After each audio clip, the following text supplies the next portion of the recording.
Alright lads, welcome back to another enlisted vehicle review. Today we're taking a look at the 3rd Royal Tank Regiment, or the Sherman 2 in the British Tech Tree on the Invasion of Tunisia campaign. As you can see, to unlock this tank, you're going to grind the way up to level 32, which is a bit of a pain in the arse. But lads, in my opinion, it is well worth this grind if you can handle it. When you first unlock the tank, you will have to have a fresh crew, which is again a little bit of a pain. This means you will start with 3 crew members and you will have to slowly work your way up to getting the full 5. Again though, it is worth it in my opinion, and just like War Thunder, our crew count does matter. When you start with 3 crew members, if you lose a single crew member, you will lose some effectiveness of the tank. But when you get those 5 crew members, you can lose 2 members and still be fully functional. So it is well worth grinding out the extra crew members for the squad vehicle. But if we take a quick look at the tank itself, you can see that we are powered by an engine producing 400 horsepower with a weight of 30.6 tons. The tank is also fairly mobile, not as fast as the other British tanks, but it can still achieve 38.01 km per hour, which is pretty decent.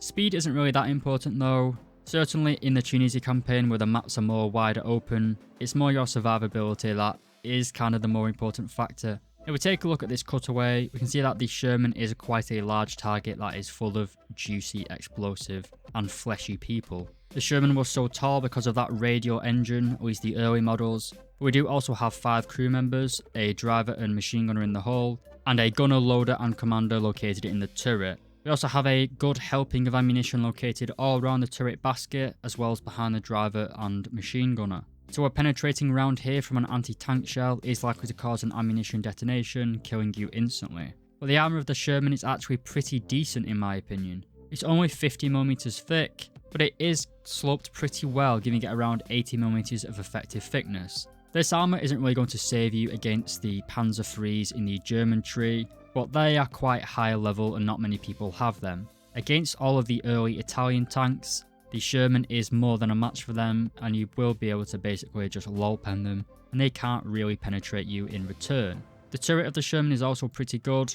It is slightly thicker at 76mm of armour, which effectively is around 80 around that level. It's not amazing armour by any means, but it is still more than effectiveness, especially on Tunisia where you don't really have any of those high power anti-tank weapons. Then come on to the firepower, and we're armed with the early 75mm M3 cannon, well loved for its high explosive shell, and that is a great thing for enlisted because we want that big juicy splash damage. Anyway, we have 90 rounds in total, split 50-50 between high explosive and armor piercing. We have a rate of fire of 12 shots per minute, so we can fire every 5 seconds, at least with my crew.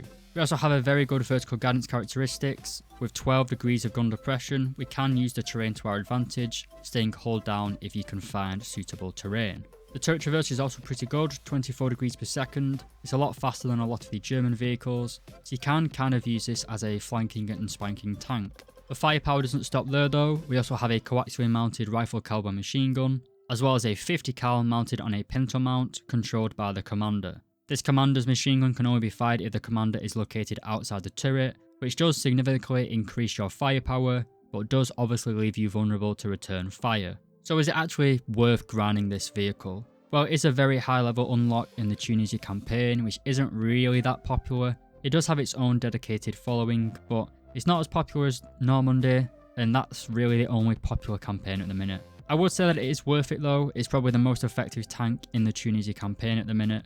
It is vulnerable to enemy close air support, but that's the same for all tanks really.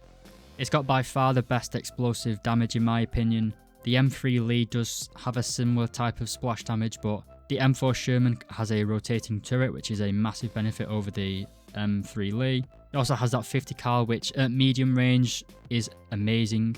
You can kind of sit not dead close to the enemy, a little bit further away, so it makes it harder for them to return fire, and just spray down enemies with your 50 cal. It's a one-shot kill from any range, so it's a very, very capable vehicle. Not to make this video too long though, blowers, the Sherman is well worth the grind if you can stomach it. The allied team on Normandy is pretty much overpowered anyway, so it's well worth the grind if you do want to play the Tunisia campaign. But anyway lads, thank you very much for watching this video. If you did like it, consider leaving a like and subscribing, and be sure to let me know down below in the comments what video you guys like to see me make next. Thanks again for watching lads, and I'll see you in the next review.